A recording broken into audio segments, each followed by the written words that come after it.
Hi there, this is Power and Politics. I'm Katie Simpson in Ottawa. The Canadian economy shows signs of slowing down as Donald Trump's trade war ramps up. Tens of thousands of jobs were lost last month, the most since the pandemic. How tariff uncertainty factors into this, and is any progress being made in trade talks? We'll ask the chair of the Council of the Federation, P.E.I. Premier Rob Lantz. And I love the people of Battle River Crowfoot. They are the people who feed power and protect our country. advance voting begins in the Alberta by-election that Pierre Poilievre needs to win. Our party insiders are here to discuss the final stretch of the Conservative leader's second shot at Parliament and where all the parties stand 100 days since the election. Plus, we join others, many others, in viewing that this is wrong.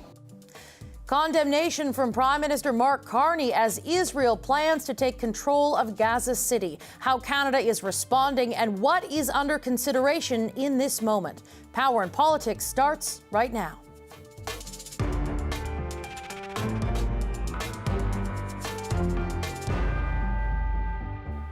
Prime Minister Mark Carney sending his strongest signal yet that he's not going to add new retaliatory tariffs against the U.S. anytime soon, defending the current plan.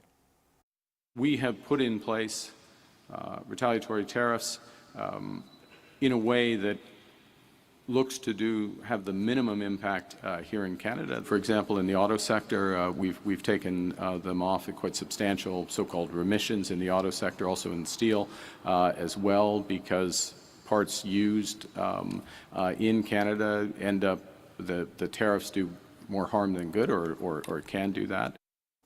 President Donald Trump's latest tariff hike targeting Canada has been in place for a week now, a 35% tax on all goods that are not CUSMA compliant. Canada's premier's got a briefing this week on the state of trade talks with the U.S., just as jobs numbers in Canada are falling. Statistics Canada reported that the economy lost over 40,000 jobs in July. That is far worse than what was expected. The unemployment rate remains steady at a multi-year high of 6.9%. We are joined now by Rob Lantz, the Premier of Prince Edward Island and the Chair of the Council of the Federation. Premier, thank you very much for joining us today. Earlier this week, you spoke with the Prime Minister to get a bit of an update on how trade talks are going with the United States. Bring us up to speed. What did you learn? Well, it was really just a status update to learn a bit about the state of play between Ottawa and Washington, where we stand with negotiations, and quite honestly, not a lot of surprises. I think when we convened in Huntsville a couple of weeks ago, it was the general feeling that August 1st deadline was arbitrary and that we didn't really expect anything earth-shattering on that date, and turns out to be the case. So onward we go. So in this moment, after getting that most recent update, how are you feeling about the state of those negotiations? Well, I think there is a general feeling amongst premiers, and I have to say amongst Canadians, that we need to get the best deal we can. And if that means absorbing some economic pain in the meantime, that's maybe what we have to endure. But a good deal is maybe not in the offing right away. So no deal is better than a bad deal. I know you've heard that a lot, but it's true. We've seen the EU, South Korea, Japan sign deals that, quite honestly, don't look very appealing to me, and I'm not sure if they're even enforceable or even on paper yet at this point. But I don't think Canadians want to be forced into a deal that could be bad over the long term.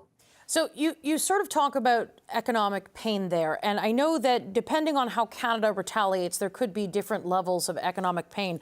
Premiers are sort of divided on how the Carney government should respond next. I'm curious, what do you think should be the next steps in Canada's sort of strategy here? Do you want to see retaliatory tariffs increase? Do you want to see some of them come off? What do you think is the best strategy?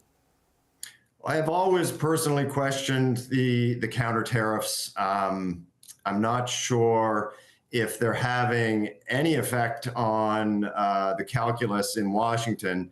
I do know that some of the non-tariff measures that we've taken are what seem to capture the attention of business leaders in the U.S. You know, the alcohol ban on our shelves here in Canada always comes up as something that seems to get their attention.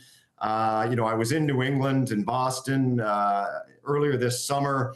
The fact that Canadians are virtually refusing to visit the United States has really created an impact.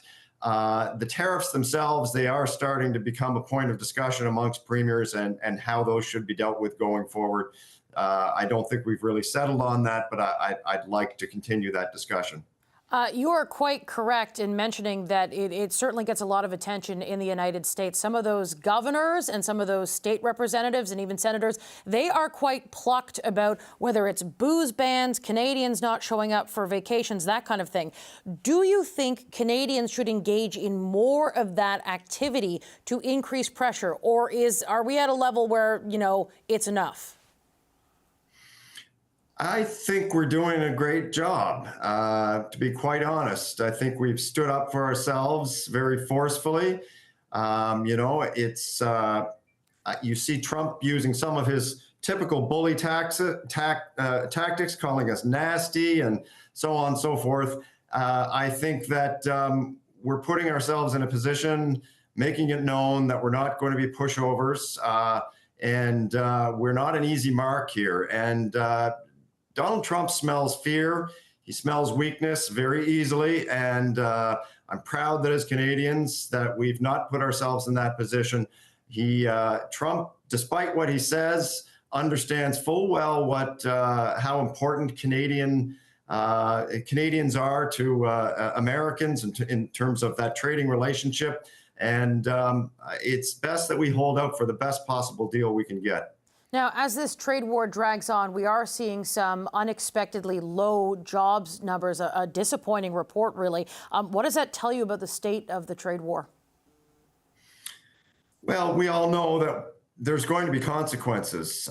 We hope that they're short-lived. You know, I hope that the economic pain in the U.S. that's starting to be uncovered is a motivating factor to settle this to everyone's satisfaction. But you know, it's true that, you know, there's a drag on the economy throughout this. We understand that. It's very difficult. As premiers, we've prepared for that. We've got contingency funds and we're quickly trying to diversify our markets. But I think Canadians understand that we need to show solidarity and unity in the face of this challenge, and so far we've done very well at that. When it comes to jobs, are you seeing any concerning trends in your province specifically? Not yet. You know, we all understand that this CUSMA carve-out in this trade dispute is very important to us. As a nation, I think it's somewhere in the 85% range of trade that's compliant with CUSMA. So in Prince Edward Island, that rises to almost 100%. So as Premier of this province, my concern is not too great at this point.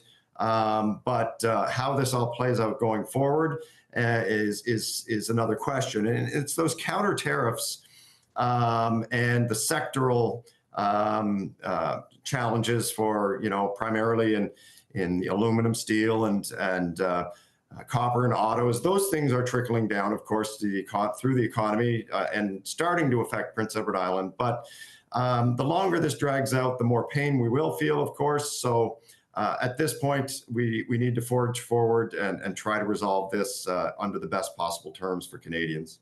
In your role as the chair of the Council of the Federations, you're witnessing right now a push by some premiers to put the softwood lumber dispute. It's a long-standing dispute that it has been going on long before this trade war. I'm curious, in your conversation with the Prime Minister, did you get any sort of assurance that concerns about softwood lumber and the ongoing dispute with the United States around that it will get more of a priority in these ongoing negotiations? Yeah, it appears that the Prime Minister, as I just alluded to, it's really those sectoral tariffs at this time that is a real problem for Canada, and he seems to be turning his focus to supporting those sectors that are under the greatest threat. And I think that that's a good strategy at this point. And look, we've talked about starting to jumpstart. There were questions from premiers about, let's get these projects of national interest underway, support those projects with Canadian products to ease some of that pain in those sectors that are most highly affected. So, we're doing our best. I have faith in the direction that we're taking, but it's going to be a tough battle. Premier Lantz, thank you for your time today. Thanks very much, Katie. There is new condemnation and concern about Israel's plan to take control of Gaza City.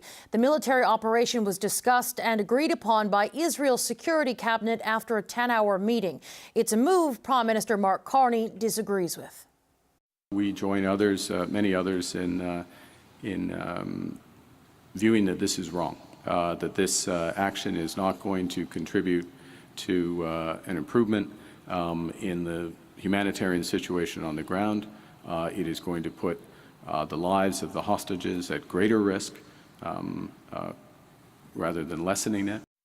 Carney was asked whether Canada would impose sanctions on Israel if it moves ahead with the takeover. He said he's not on the cusp of any new announcements at this time. Now to a development in Russia's war on Ukraine. President Donald Trump says he intends to meet with Russian President Vladimir Putin next week to broker a ceasefire. Trump was asked earlier whether Ukraine would have to give up territory in that agreement. Well, you're looking at territory that's been fought over for 3.5 years with, a lot of Russians have died, a lot of Ukrainians have died. So we're looking at that, but we're actually looking to get some back. And some swapping. It's complicated. It's actually nothing easy. It's very complicated, but we're going to get some back. We're going to get some switched. There'll be some swapping of territories to the betterment of both. And but we'll be talking about that either later or tomorrow or whatever. That meeting between Trump and Putin is scheduled for the end of next week. No location has been announced. Stay with us. Power and Politics will be back after this.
to Saskatchewan suddenly becomes all the rage, there is a very specific reason why. On top of it being a pretty fantastic place, pop superstar Chappell Roan is name-dropping the province in her latest single.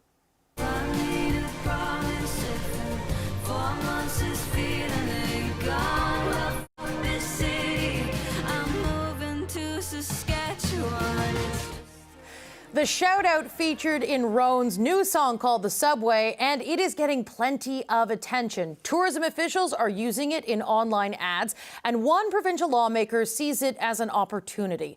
Nathaniel Teed is the provincial NDP critic for 2S LGBTQ affairs, and he wrote a letter to Chappell Roan, who is an advocate for trans rights, inviting her to Saskatchewan to raise awareness about queer community issues. I spoke with Teed yesterday and asked him to tell me more about the letter he sent.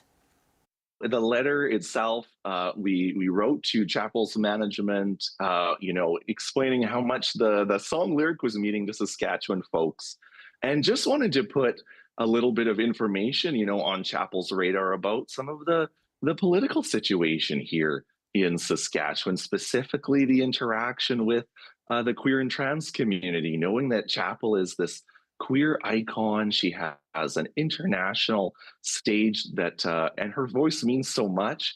And so a dual shout out for Saskatchewan was so amazing. And we wanted to make sure that she kind of knew a little bit about what was going on here in Saskatchewan. So you wrote her a letter, you told her about the political situation, and then you invited her, is my understanding, to Saskatchewan for some kind of collaboration. What's your vision for this collaboration? Tell us about it. I left it very open-ended, specifically because we wanted to, make that offer to Chappell's team that if she were to come to Saskatchewan, we would love to show her around, show her what makes Saskatchewan so special. And I think that, again, her voice is just so impactful. And I think that she would have, if we could have any kind of collaboration, would be amazing to just affirm some of the folks that might be feeling attacked here in the province. And you very pointedly put it as, quote, it would be something that would be, quote, an unapologetic middle finger to bigotry. What do you mean by that? So I guess I should put it in the context of the Saskatchewan. So 2 years ago, the provincial government, the Saskatchewan Party led by Premier Scott Moe, called an emergency session. They called back the Legislative Assembly early to pass Bill 137 using the notwithstanding clause. And this bill essentially forces teachers to non-consensually out queer and trans youth under 16. It also goes about blocking really important third-party sexual health, bodily autonomy, and consent educators from our schools. And what I was mostly saying in the letter is, instead of the government focusing on priorities that they should be focusing on, right now under Scott Moe, we have the worst per student funding in the country. We have the worst healthcare outcomes. We have the worst crime rates in the country, second worst job creation growth, second worst GDP growth. They are not focusing on the priorities that matter to people. Instead, they used the queer and trans community as a smokescreen to distract from their abysmal record here in the province. On Bill 137, it's been in place for, I believe it's around 2 years now. From your perspective, what is the impact there? Scott Moe has defended it, saying that this is a law being about parents' rights, being involved in their kids' education. But from your perspective, I understand you disagree with that. I know that this policy is harming not only queer and trans youth, but youth across the province, specifically forcing queer and trans youth to be outed to their parents before they're ready. I'm proud to be the first ever openly gay MLA elected in Saskatchewan, and I know how complicated and difficult that coming out journey is. This legislation is dangerous. Not everyone has that welcoming home when this news is brought forward. And I also believe it's harming youth in our province because it's blocking such important sexual health education, bodily autonomy, consent education. We're setting youth back. This has been 2 years of that education being completely absent from our schools. We've heard concerns from teachers. They want experts in the classroom talking about these important issues. So I do believe that this legislation is harmful. So you wrote this letter, you laid out the political situation, you invited Chapel Roan for a visit. Have you heard back? So we heard back quite quickly from her management, which I hear is a good thing. Chapel so far has no dates planned in Saskatchewan, but we know that Saskatchewan is such an awesome province. This letter has sparked so much excitement in international media. We would love to host her, and we'll continue to offer that welcome with open arms. All right, we'll leave the conversation there for now, but do let us know first. Let us know first if she's coming to Saskatchewan. That's NDP MLA Nathaniel Teed. Thank you. Thank you so much for having me. For the first time, former Conservative campaign manager Jenni Byrne is speaking in depth about Pierre Poilievre's election loss this past April. And she doesn't regret aspects of their strategy, most aspects of that strategy. Up next, we'll talk to the podcaster who interviewed Byrne, Rachael Segal.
Advanced polls are now open in Conservative Party leader Pierre Poilievre's by-election race. He's trying to make his way back to the House of Commons after losing his Ottawa area riding in the federal election.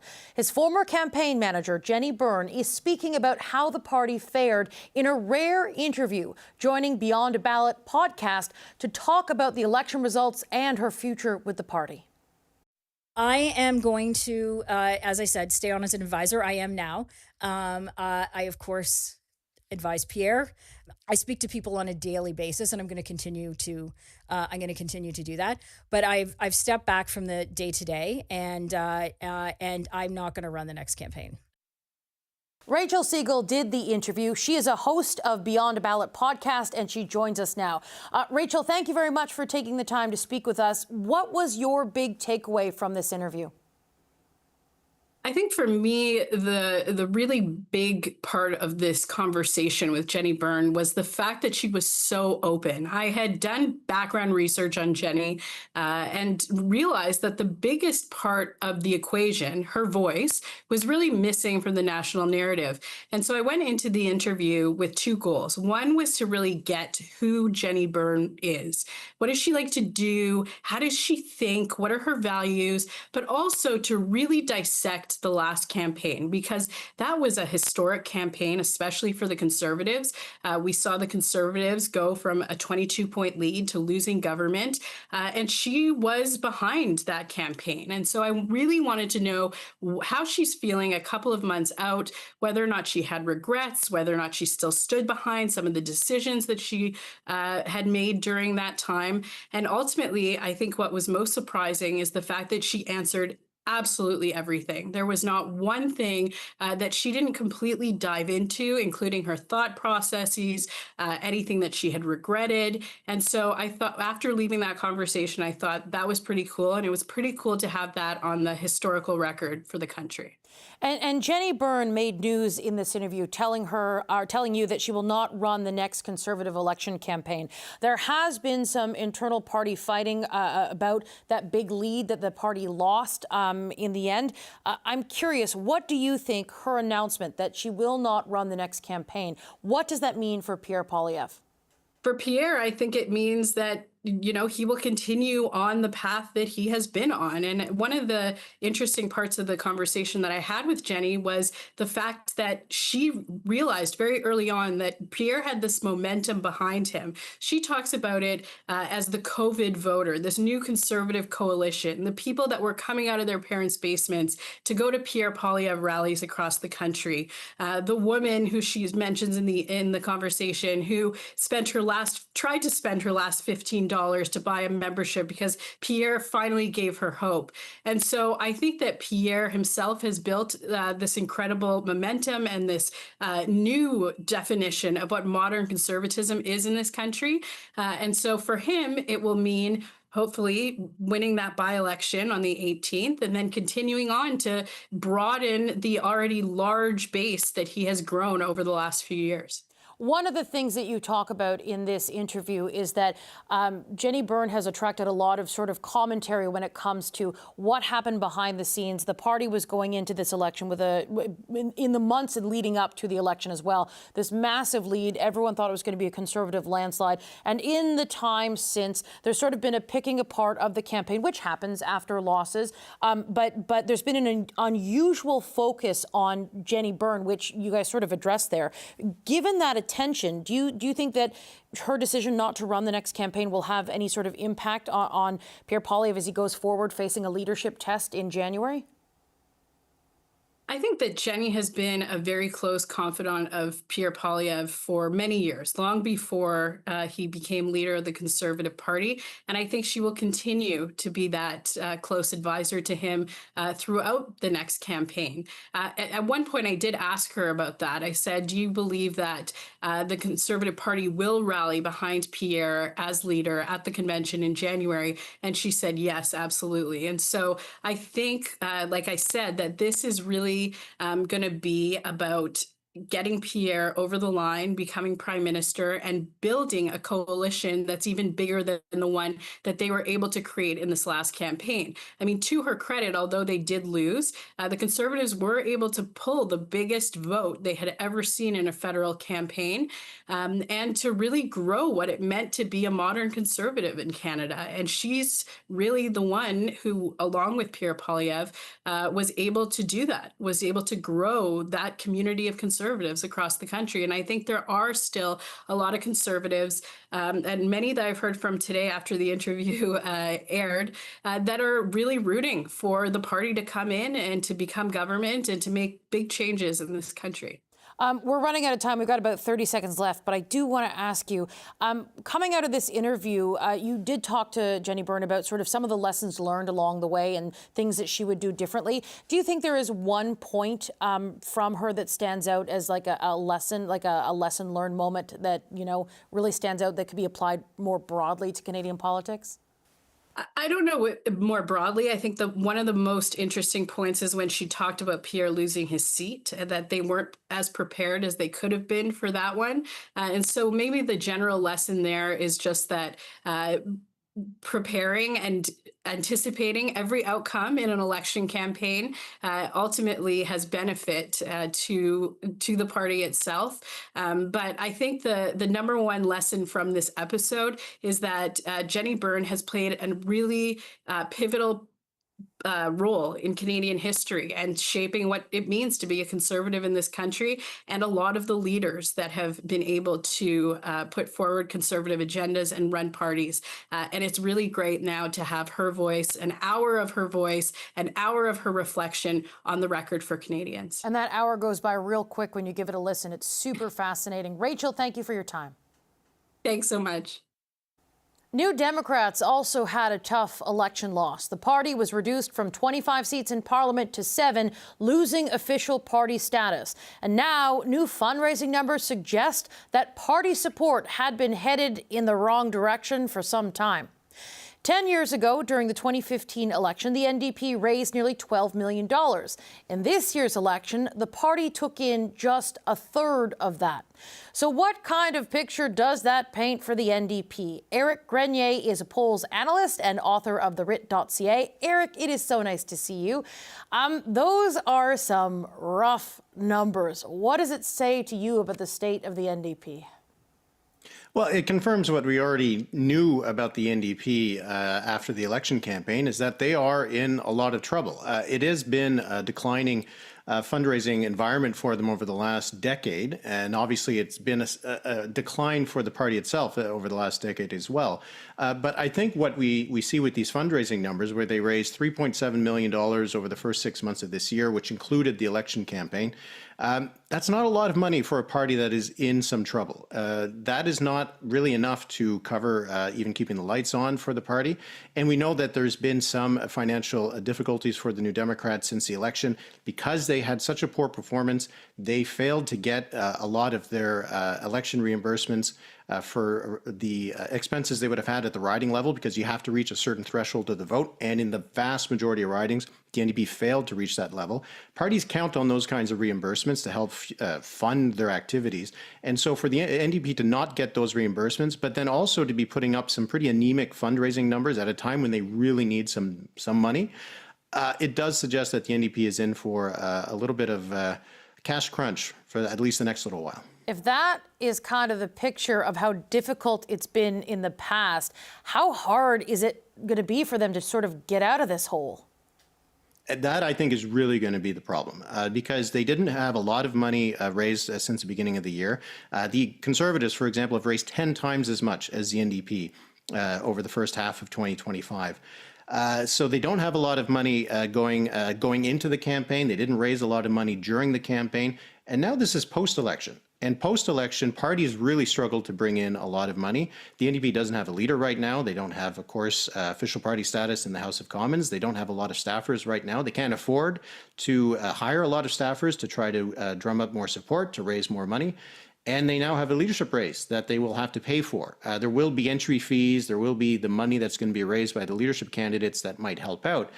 But the NDP is going to be in a lot of trouble to raise the kind of money to help give them the profile that could help start a comeback for them. And I think that's what is really dangerous for the New Democrats, is that this could be a little bit of a vicious cycle that could keep them really on the outs for quite a while. Now, there is a movement that's underway, partially motivated by frustration, where NDP members are being encouraged to donate directly to local riding associations rather than, say, the federal party, because they are so angry at giving the dollars to the major apparatus in Ottawa. Could that make things even harder? Well, it will make things harder to run the central office, right? Now, riding associations could transfer the money back to the central HQ, but If that money is being donated specifically by local members to keep it out of the hands of the central HQ, I guess it could be a little bit of a delicate dance to have to transfer that. So that is one extra problem that the New Democrats are going to have, because the base is not going to be very motivated right now.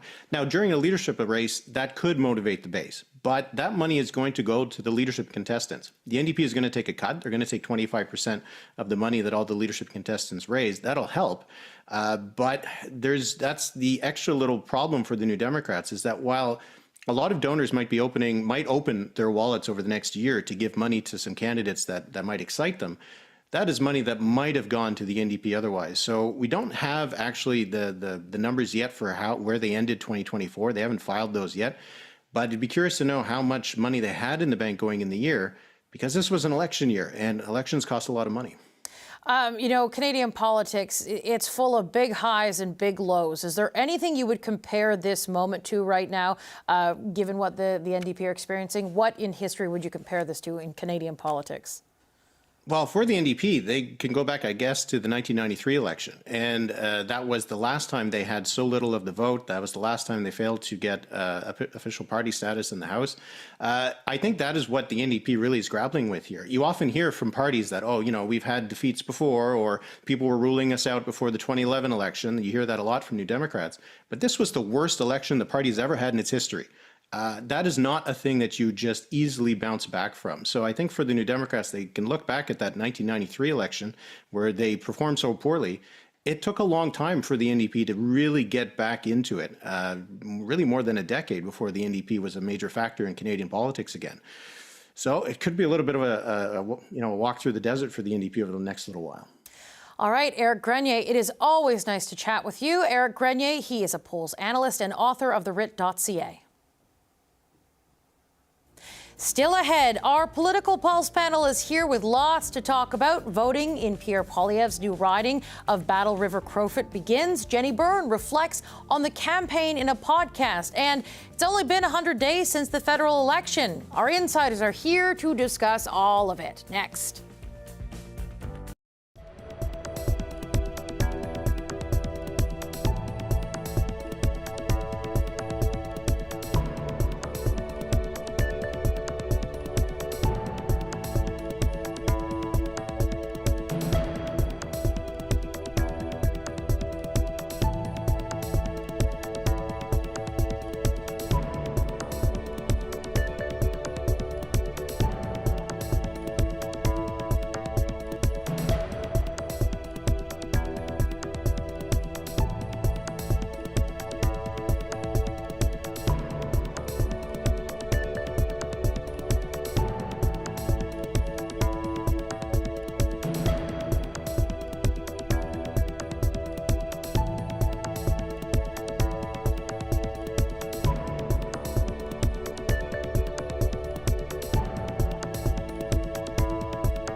Advance voting in Battle River Crowfoot has started, and Pierre Poilievre has his campaign boots back on.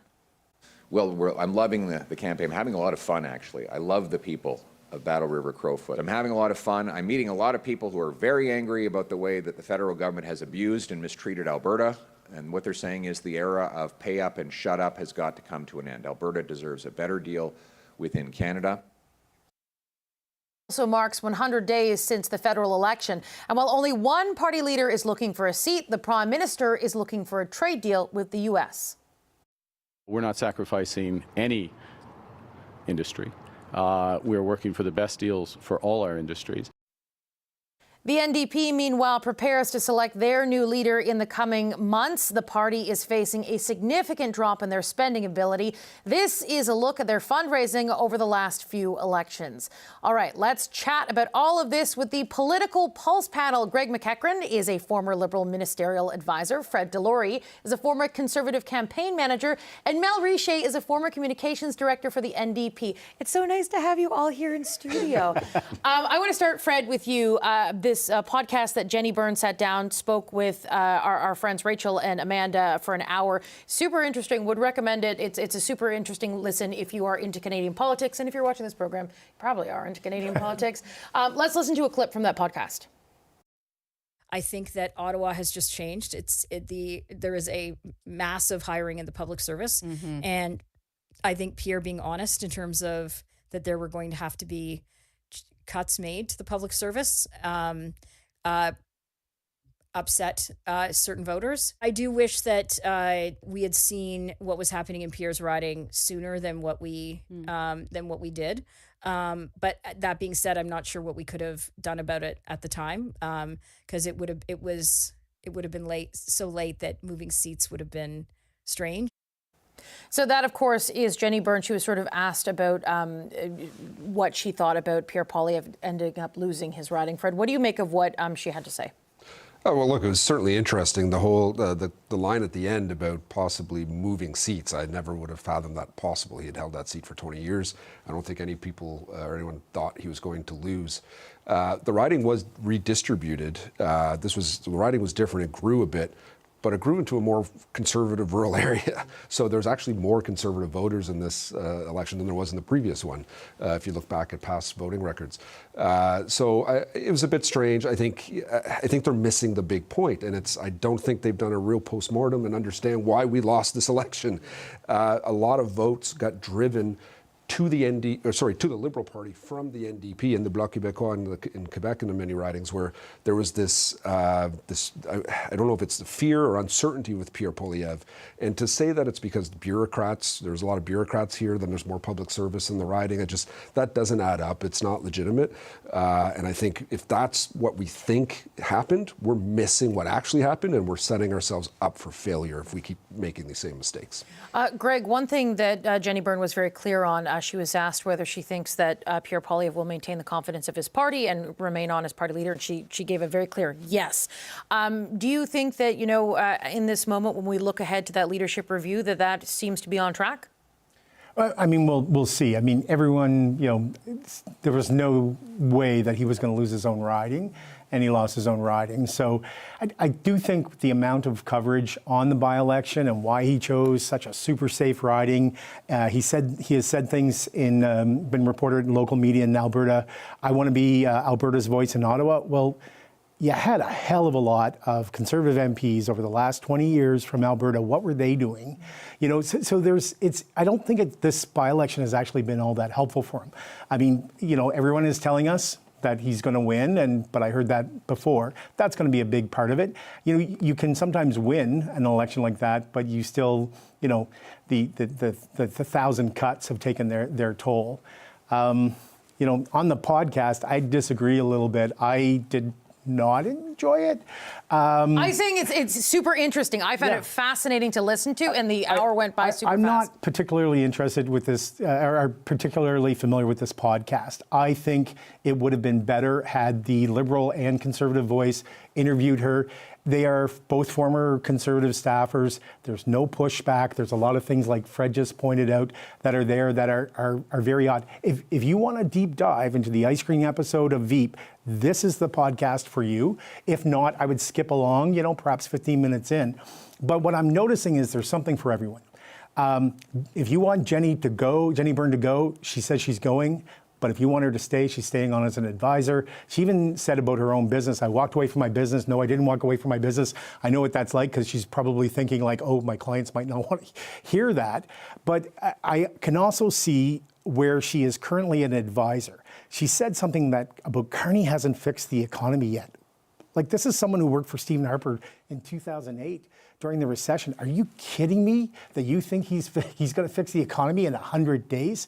And the other thing I've noticed with the MP you had on last night, a lot of Conservatives, they are saying, Mark Carney said this, and no one is challenging those Conservatives on that. And if you actually look, he did not say those things. I think the technical term is butthurt. A lot of these Conservatives who are really super loyal to Poilievre are looking for a reason quickly to bring Carney down a couple of pegs. And I can see from this podcast that starts with Jenni Byrne. Our interview yesterday with the Conservative critic, we wanted to learn more about, how this Conservative plan was going to be unveiled.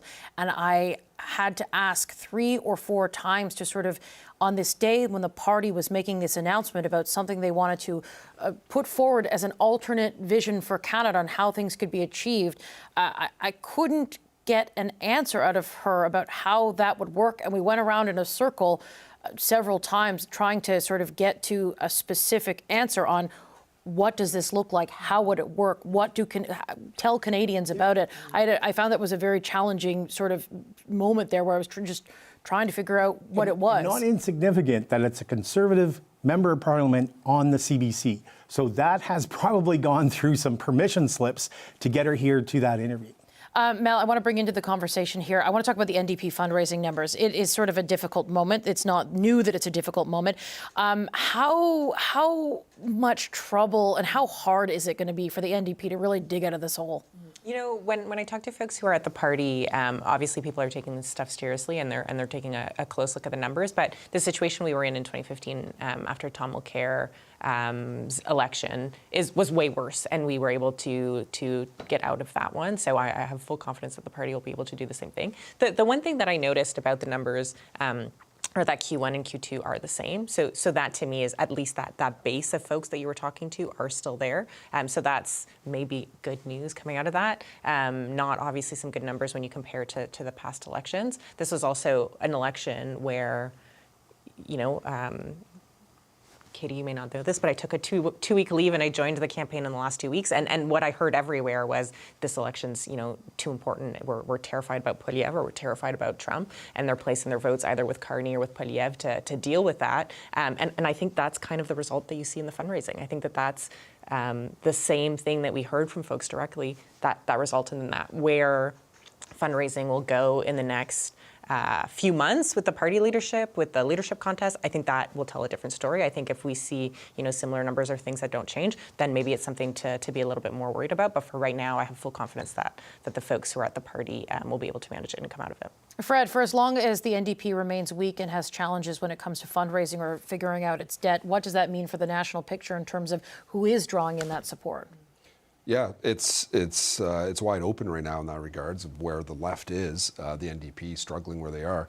But that makes huge challenges for the Conservative Party, where we, in a two-party system, it's very hard for Conservatives to get elected at the federal level. We need a bit of a left-wing balance there, because the Liberals will eat that vote. So, if the NDP can get their act together and get a leader. I'm just going to push back a little bit. Please do. But you need a leader who pops, is what you're going to need to be able to come through 100%. this. If you don't get the right leader, then you are for years going to be in the I'm really hopeful that we're going to have somebody put their name forward who is somebody who can speak to, working people, who can speak to folks who are trying to get by and grow that NDP tent and tell people, if you want, life to be better for your kids, if you want life to be better for the people around you, we're the party for you. But I will push back that Conservatives massively benefited from the NDP in this last election. They like to say that, because the NDP collapsed, we lost. They picked up most of our seats. So that actually categorically is false. And I wouldn't say, I do think we saw a lot of folks who were NDP voters or some folks who were NDP voters who went to the Conservatives. I'm thinking in particular in British Columbia. That's what we heard in focus groups out there. But there were also, the strategic voting cost both the Liberals and the NDP seats to the Conservatives. So to say that, what happened with the NDP was the reason why the Conservatives lost, no, the reason the Conservatives lost is because of the Conservatives. They actually benefited from a lot of those NDP seats, particularly in Ontario. So the fact, that we heard Jenni Byrne say, oh, the reason we lost is Trump and the NDP, it's nothing to do with us, I think is you're not getting to the point of it. I don't disagree with anything you said. I'm saying for the next election, we need a strong NDP. I agree with you, Fred. We absolutely need a strong NDP, and I'm counting on that happening. Me too. I gotta ask you a question, and I'm afraid the question is going to sound flippant, and I don't mean it to sound flippant. This is the Pulse panel. I'm not trying to be flippant, but you say you have hope. What is giving you hope right now? You know what? I've heard of a few folks who are considering it. Who want to tell us? I mean, I'll let them tell. I think that there's a process going on where you have to wait till your nomination's approved before you can announce. But there's some folks who have worked for a long time with working people, who have shown working people that you can be reasonable and still do really good things. And I think that gives me hope, and I hope that it's somebody who can build on what Jagmeet done to make people's lives better in a concrete, realistic way. A la John Horgan, a la Rob Canoe, and I'm hopeful that people who kind of breathe that kind of life in the party come and put their name forward, even though it's a tough time to put your name forward, but I have full confidence that it's going to be a good leadership race. Greg, we're just over 100 days into the government of Mark Carney. What do you, in this moment, I'm going to ask you a twofold question. What do you see as sort of the biggest challenge that has been and that you are concerned about going forward? And where do you think that sort of something has surprised you that has actually gone, governing is hard, everyone knows that has gone maybe better than you expected? The second question first. There's been a lot of focus on Trump and the White House, and even today on CNN, someone was referring to the meeting Trump had with the Ukraine president. I think we all kind of held our collective breath when Mark Carney went face to face with Donald Trump, and that went extremely well. I think, for the average Joe and Jean in Canada, that was a good moment. The thing that I would worry about is, I think at the top level, the big issues around trade, defense it's kind of Canada's new role, post-Trump. The announcement that the Prime Minister made today about increasing salaries for our military, great stuff. What I worry about is what one MP described to me as mid-level priorities. The stuff that we were obsessed with a few months ago, like housing, things like that. There was an awfully long time for the Carney government to staff up, and you had people in interim places. That hurt them. That continues to hurt them. I still, I'm hearing of offices that, are looking for help to staff up. They have a summer caucus coming up. I believe it's going to be in September out west. I don't know if that's public, and I don't know if I was allowed to say that yet. But that is going to be kind of a behind closed doors. Are we meeting the moment? What are we missing? So, if you're one of the big cabinet ministers and the prime minister's focused on you and you're working together, things are probably sailing along as good as they can. But those, mid-level priorities, they can't lose sight of those. And Fred, when you hear that from Greg, does that sort of paint a picture where there could be sort of opportunities for Pierre Poilievre to raise concerns and really, have an impact if there are some challenges outside of the big picture issues? Yeah, looking back at the last election, the Conservatives made some inroads into the GTA they weren't expecting, in the Peel region in particular. Crime is a hot issue there. And the Liberal crime record for the last 10 years is very questionable. I would say weak, but I won't get into a debate on that. That allowed room for the Conservatives to grow, and that room is still there, and they can continue to grow in different parts of the country. That and other issues, that's just one example. So if the Liberals do not focus, they have to focus on all those issues. They can't just look at certain things. They got to get tough on crime, and it's not just making random gun announcements every few months and thinking that brings down crime. It doesn't do it. Okay, we have less than a minute left. I'm going to ask Greg, is that your big concern, that it's the big picture stuff, okay, that can be handled, but, the things that are not necessarily the top of people's minds every single day, that could really be the danger spot? Absolutely. And, you've got some cabinet ministers who are not only new to cabinet, but new to politics. And so it's a huge learning curve. You're trying to get a hold of your files at the same time you're trying to find out where the coffee pot is. And if you don't have good, experienced staff around to help you with that, that can be extremely problematic. I've seen lots of so-called stars in politics fade pretty quickly. All right. And perfect timing, because now the show is over. So we made it right to the end. We made it right to the end. Okay, thank you very much, Mel, Craig, and Fred. Thank you very much for joining us. I hope everyone has a great weekend. Thanks for watching Power and Politics. There's plenty more ahead on CBC News Network. And I think we said yesterday, have a good one, eh? So we'll do that one more time. We'll see you next week. Have a good one.